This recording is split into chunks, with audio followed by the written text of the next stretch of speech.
We are live with Fox News' own Dana Perino. Dana, thank you so much for being with us today. It's great to be here. I've followed your career for a long time, so this is exciting. Oh, thanks. Yeah, it's kind of a small world. We have a lot of mutual friends, and of course, a lot of people have followed your career. I'm waking up in Los Angeles. It was a rough night last night here. You're on the Eastern Seaboard. Do you mind telling everybody where you've been quarantining and working from home? Yeah, so I rent an apartment in New York City, but when the quarantine started, sort of mid-March, my husband and I have a home on the Jersey Shore. And so I'm a real Jersey girl now, even though I was born in Wyoming and grew up mostly in Wyoming and Colorado. But I've lived a lot of different places, DC, of course, San Diego, Illinois, when I covered the Illinois General Assembly for half a minute. I lived in England for a year with my husband after I met him on an airplane, and then we moved back to the States. And then in 2011, 2011 is when we started the 5. So we moved up to New York then. So I've now lived in New York kind of longer than any other place. Isn't that weird when you reach that point? I'm from the Bible Belt. I lived in New York for 7 years. I've been in LA for almost 8. And it's weird when you kind of reach that point in adulthood where you realize that you've spent more time away from what you consider home. Like, than you but did also, there. that it is interesting. And especially I'm a lot older than you.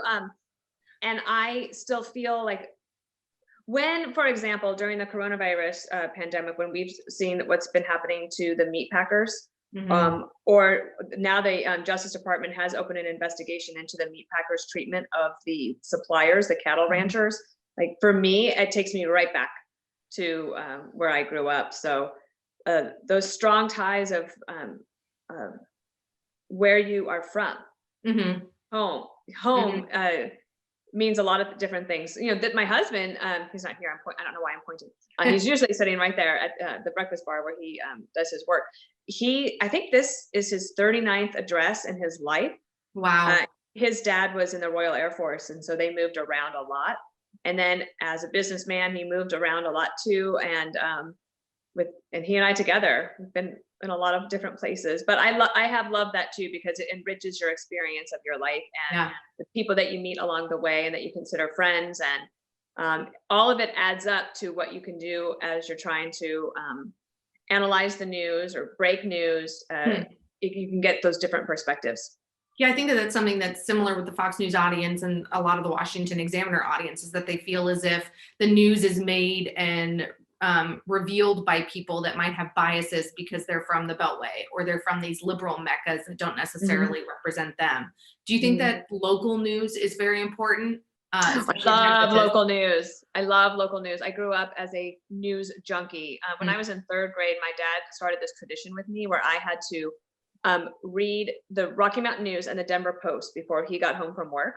And I had to pick out 2 articles to discuss before dinner.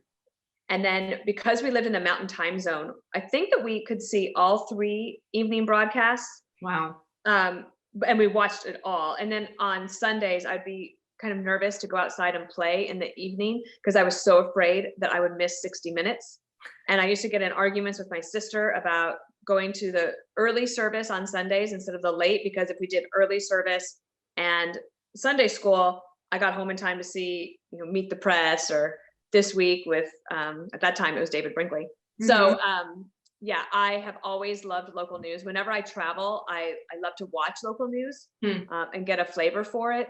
I know that there's bias in the media, but I also feel like sometimes I just feel like it's becomes too much of a crutch for conservatives to believe that. And you're always looking for it and being so suspicious. And there's just like there's some great journalism being done across the board. I mean, you think it's biased now. Like, think of what it was like when there was no alternative. Yeah. Now people have so many different places where they can get their news. So I'm really bullish on that. And I remain really strongly supportive of local news. It's pretty distressing what's happened to local news, actually. They have not, creative destruction is a wonderful thing in the free market. As long as you learn how to adapt and survive. And local news, I think for too long relied on models that are not going to be sustainable for them in the future.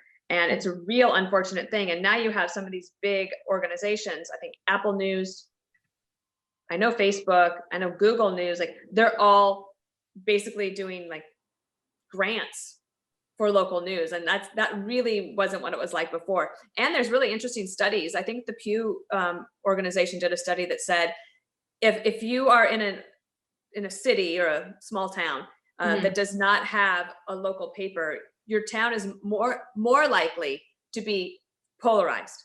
Yeah.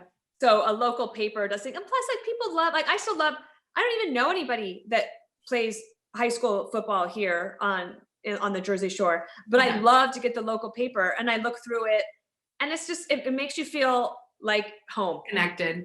Yeah. Yeah. Some form of connection. So you mentioned Facebook. You had a huge interview last week, of course, with Facebook CEO Mark Zuckerberg. But first, I do want to kind of down to that local. I'm here in LA. There have been insane riots the last couple of days. It seems very reminiscent of what I've heard from friends that grew up here in LA when they talk about the riots after Rodney King. There's been fireworks and police helicopters. It's been kind of crazy. But one of your previous roles, of course, was at the White House as a press spokesperson for the White House under the Bush administration. If you were in that role today, what would you think that you would advise President Trump and how he should address the American people during this crisis?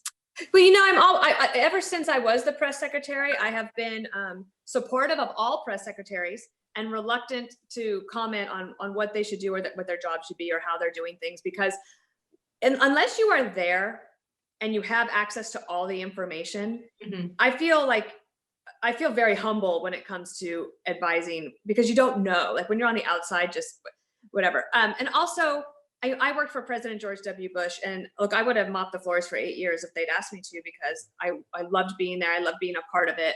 I love this country. And I really believed in, as the press secretary, being the spokesperson for all of America. Right.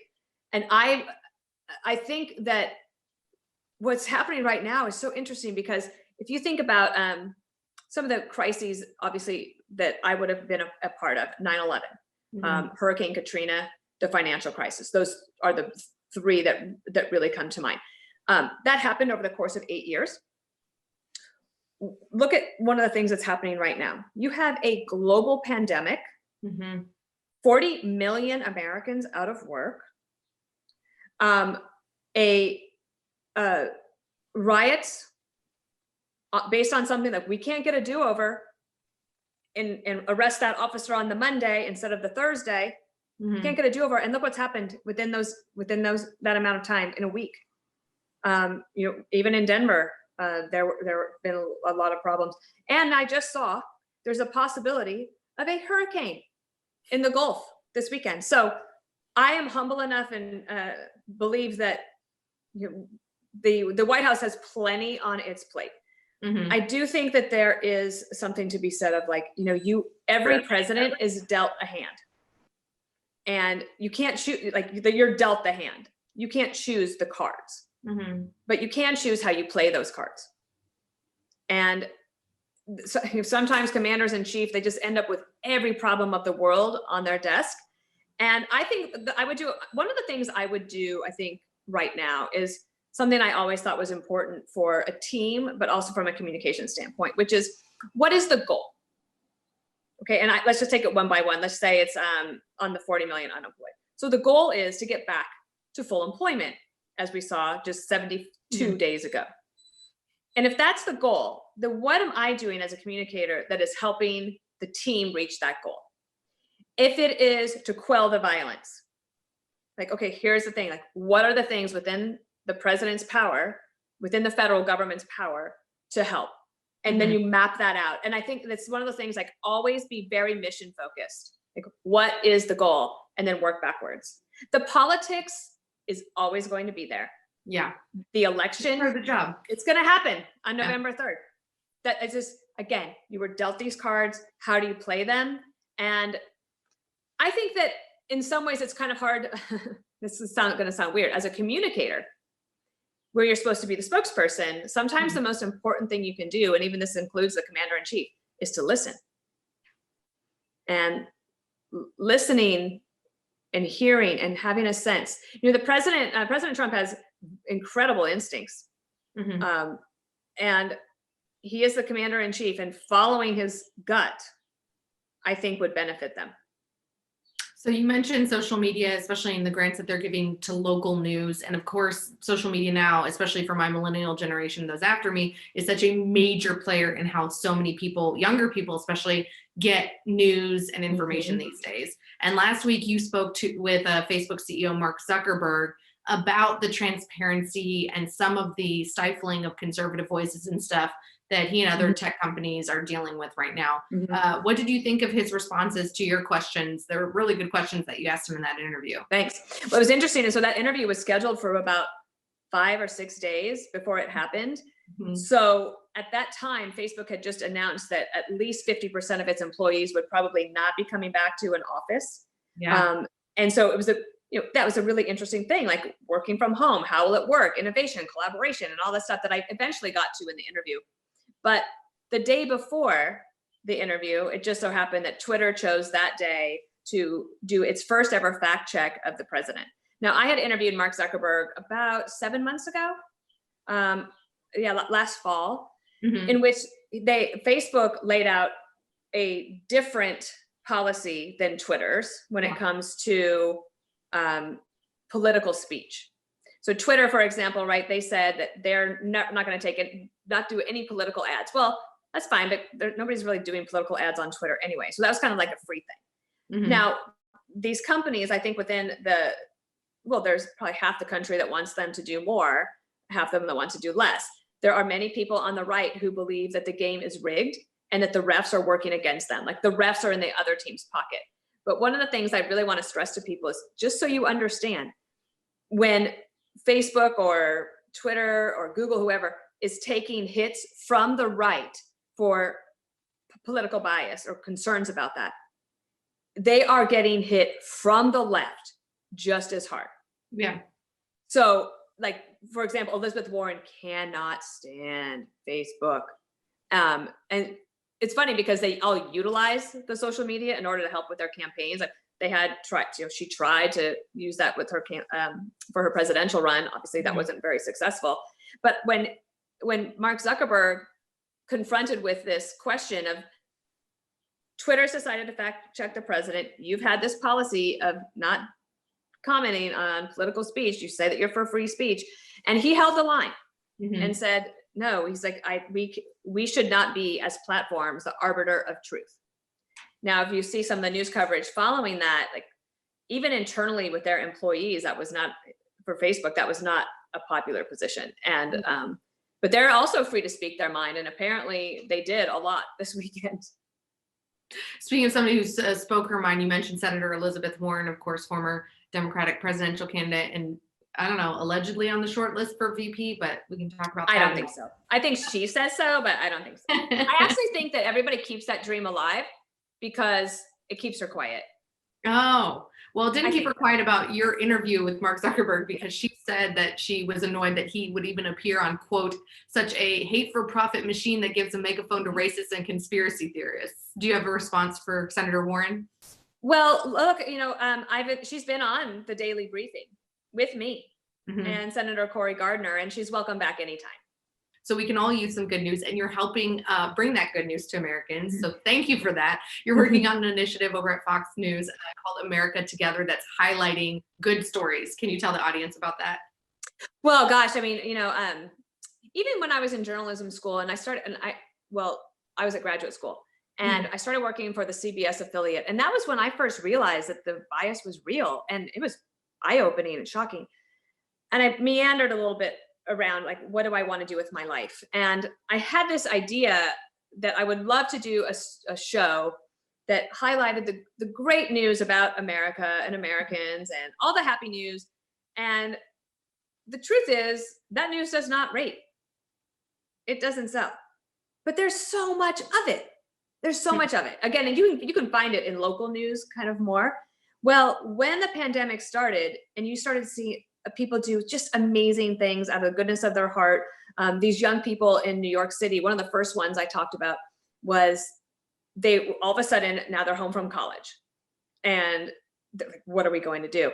Because they are so adept, you all are so adept at using social media, they set up a way to find out who in your neighborhood is homebound, like the vulnerable people that couldn't go out, like elderly people who were afraid that they would contract the virus.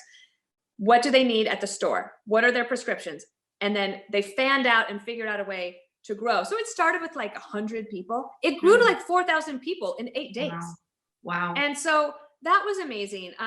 The fact that people would figure out a way to teach students, right? Or to like I did the story time, which was not really necessarily that helpful, or America Together, but it was just something I was like, well, maybe I can do something to give parents a little bit of a break in the middle of the afternoon as I read stories to their kids along with my dog Jasper.